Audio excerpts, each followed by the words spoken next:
Érase una vez un país, España, donde los presidentes del gobierno te faltaban al respeto porque sabían que tienes miedo. Te faltó al respeto Suárez, que venía de Falange, Calvo Sotelo, que permitió el 23F, Felipe González, que desmanteló tu industria y te metió en la OTAN, Aznar, que vendió todas tus empresas públicas y multiplicó la especulación, Zapatero, que cambió la Constitución para que cuando tuvieras necesidades comieras, artículo 135.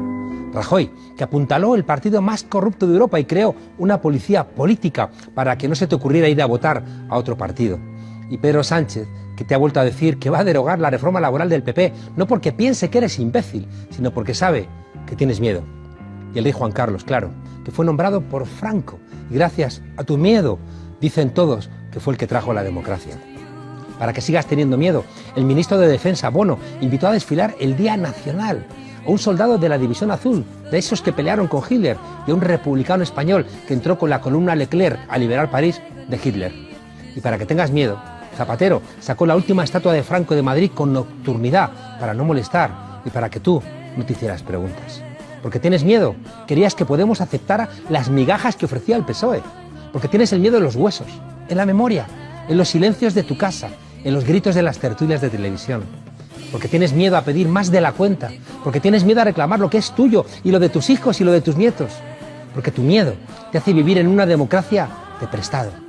Pedro Sánchez no sabe mucho, ni siquiera sabe de los asuntos de su tesis doctoral, pero sabe que tienes miedo.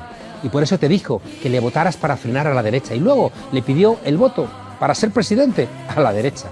Y ahora vuelve a pedirte el voto para frenar a la derecha porque sabe que tienes miedo. Y por ese mismo miedo la izquierda se rompe y surge otra izquierda más amable con el miedo que dice que va a molestar lo justo precisamente a los estrategas del miedo. Porque saben que tienes miedo, dicen que los 4 millones de votos de Unidas Podemos no tienen derecho a gobernar y tú, asustado, asientes. Y tu miedo te dice, no os paséis, no os paséis, no os paséis. Pero no te das cuenta de que quien te dicta ese pensamiento es precisamente tu miedo. Porque saben que tienes miedo, te dicen que los muchachos de Alsasu tienen que pudrirse en la cárcel para que no se te olvide que hay que tener miedo al Estado y también a sus funcionarios. Y ese miedo es el que tiene encarcelados a políticos en Cataluña. Es el que permite que jueces que son uña y carne del PP dicten justicia en el reino de la España con miedo, o que silencia a los estudiantes frente a los catedráticos en las clases de las universidades del reino asustado de España.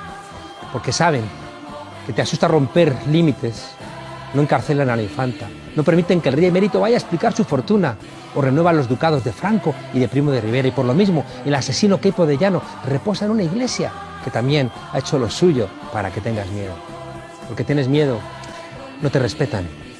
Convocan tantas elecciones como haga falta para que sea finalmente tu miedo quien elija a quien ellos te dicten.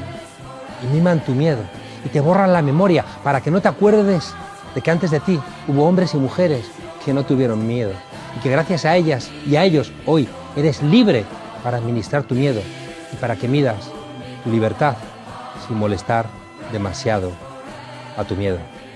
Bienvenidas a la frontera, desobedientes.